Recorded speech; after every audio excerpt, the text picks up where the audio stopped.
In a sealed concrete room beneath the streets of Kampala, a man is forced to pick up a sledgehammer. In front of him kneels another prisoner. The guards give him a simple choice: kill the man in front of you, or you will be next. This was not a scene from a horror film. This was a Tuesday inside Idi Amin's State Research Bureau. And what you are about to hear about the methods used inside that building is so disturbing that for years the survivors refused to speak of it. The execution techniques designed under Amin's regime were not built for war. They were built for one purpose: to erase human beings and leave nothing behind. Between 1971 and 1979, Uganda became the private hunting ground of one man. Idi Amin, a former heavyweight boxing champion turned president, turned the country into a factory of fear. Conservative estimates place the death toll at 300,000. Some researchers put the real number at closer to 500,000, but the raw numbers hide the real story. Because the horror was never in how many died. The horror was in how they were made to die. Today, we open the sealed files of the most systematic execution program in modern African history. The methods, the locations, the men who carried them out, and the one detail that still gives historians nightmares 50 years later. To understand the methods, you first have to understand the architect. Idi Amin was not a trained political leader. He was a soldier who climbed the ranks of the British colonial army through brute strength and battlefield obedience. When he seized power in a 1971 coup, he inherited a functioning state. Within 18 months, he had hollowed it out and replaced every institution with one weapon: fear. But fear needs infrastructure. Amin understood this instinctively. So he built it. He created three primary instruments of death: the public safety unit, tasked with neutralizing so-called criminals on the streets; the military police, which absorbed political rivals inside the armed forces; and the most notorious of them all, the State Research Bureau, headquartered in a quiet building in Nakasero. To ordinary Ugandans, the SRB looked like just another government office. But behind its walls, something else was happening. Something that would take former prisoners decades to describe without breaking down.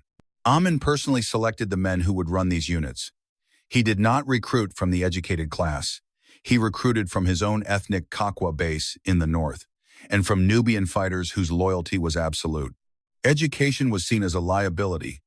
Cruelty was seen as an asset, and the more willing a recruit was to carry out methods that defied human comprehension, the faster he rose through the ranks. By 1973, the machine was fully operational.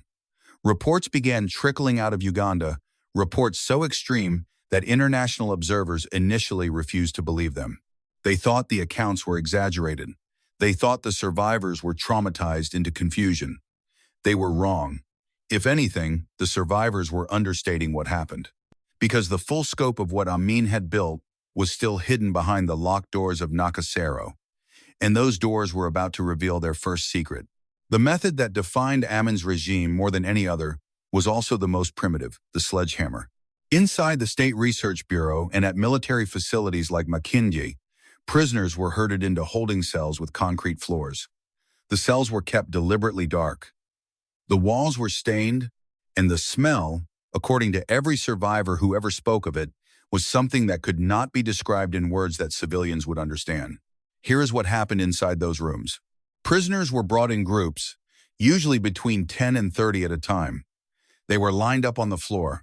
Then the guards performed what they called the selection. One prisoner would be pulled out, a sledgehammer would be placed in his hands, and he would be ordered to strike the man kneeling in front of him. If he refused, he was shot on the spot. If he complied, he was spared for the moment. Then the next prisoner in line was handed the same sledgehammer and given the same order. The prisoner who had just complied now became the next victim. This cycle continued until only one man remained, and that last man was then executed by the guards themselves. Why did Amin's regime use this method? The reasoning was strategic, and this is the detail that still disturbs researchers.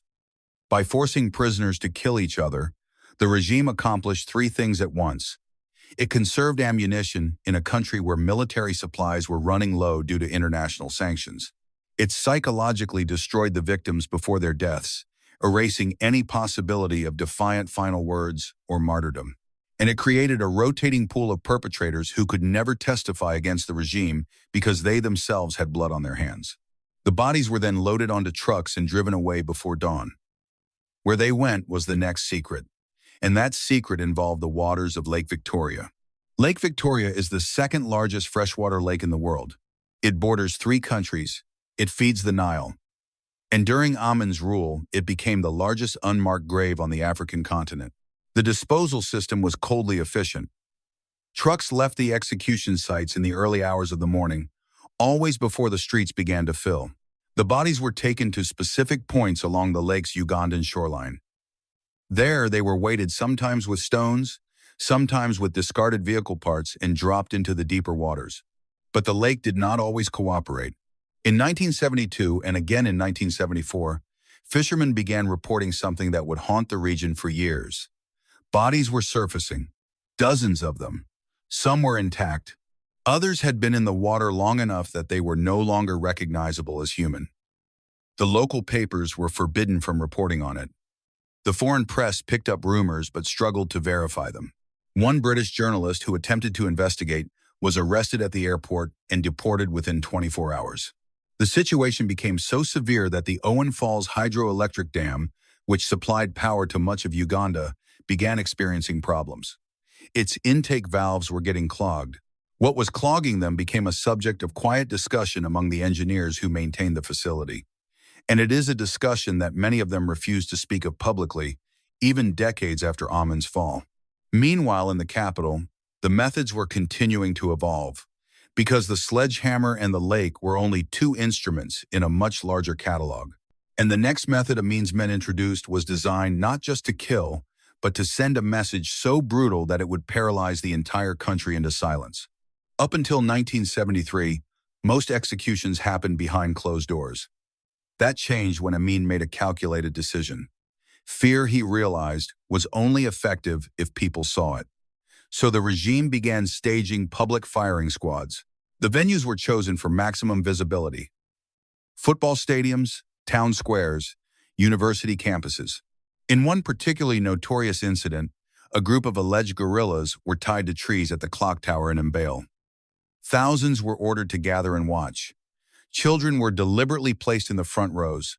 Soldiers went through the crowd beforehand, ensuring that anyone who tried to close their eyes or turn away would be identified and dealt with later.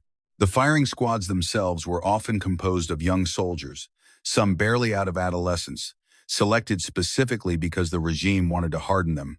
After the executions, the bodies were left in place for hours, sometimes for an entire day. The order was clear: let them be seen, let them be remembered. But even these public spectacles were not the most feared element of Amin's program. Because the truly unlucky, the ones who had genuinely angered the regime, the former ministers, the disloyal officers, the foreign nationals who knew too much, they never made it to the firing squad. They disappeared into Nakasero. And what happened to them inside that building is something that took years of post-regime investigation to even partially reconstruct. The investigators who eventually entered that building in 1979 made a discovery that changed their understanding of what the regime had become. And it started with a single hallway on the ground floor.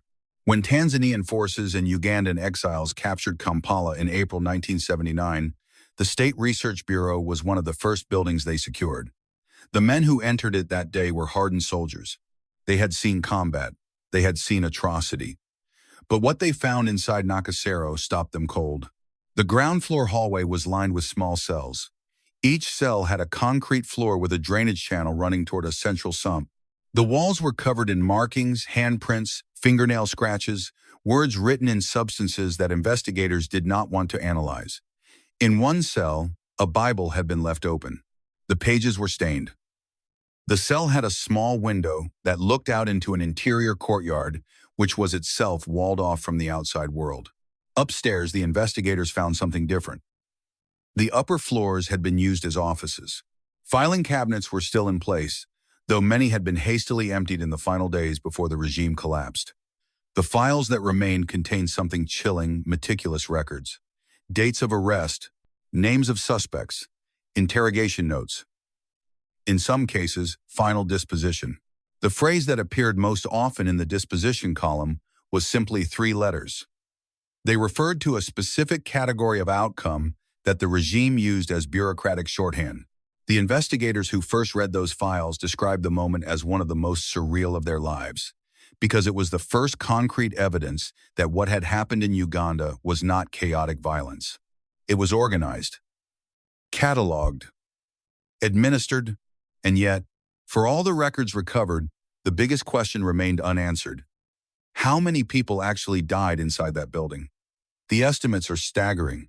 Some researchers believe that at the peak of the regime, Nakasero alone was processing between 50 and 150 executions per week. But the true number may never be known, because many of the files were destroyed in the final 48 hours before Amin fled.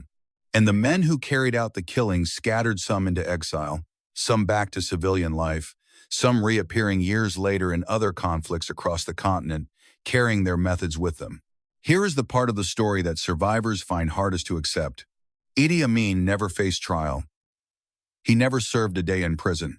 When his regime collapsed in April 1979, he fled first to Libya, then eventually settled in Saudi Arabia, where he lived in comfortable exile in Jeddah for the next 24 years. He received a stipend. He was provided with villas. He shopped, ate at restaurants, and reportedly enjoyed watching boxing matches on satellite television. He fathered more children. He gave occasional interviews in which he expressed no remorse whatsoever for what had happened in Uganda. In August 2003, Amin was admitted to King Faisal Specialist Hospital in Jeddah. He had been suffering from kidney failure. On the 16th of August 2003, he died peacefully in a hospital bed surrounded by family. He was 78 years old. The news of his death reached Uganda within hours. Many survivors expected to feel something: relief, closure, rage. Instead, what most of them reported feeling was a strange emptiness. Because the man who had designed the sledgehammer rooms, who had overseen the Nakasero files, who had ordered bodies dumped into Lake Victoria by the thousand, had never been made to answer for any of it. His body was buried quietly in the Ruwais Cemetery in Jeddah. There was no extradition, no war crimes tribunal, no accounting of any kind. Uganda's subsequent governments have debated for decades whether to pursue posthumous justice, to exhume surviving records, to formally document the names of the dead. Progress has been slow and uneven, and this is perhaps the most disturbing fact in the entire history of the regime. The methods were catalogued. The survivors gave their testimony. The files were recovered. But the man at the center of it all died a free man in a foreign country, watching television in an air-conditioned villa.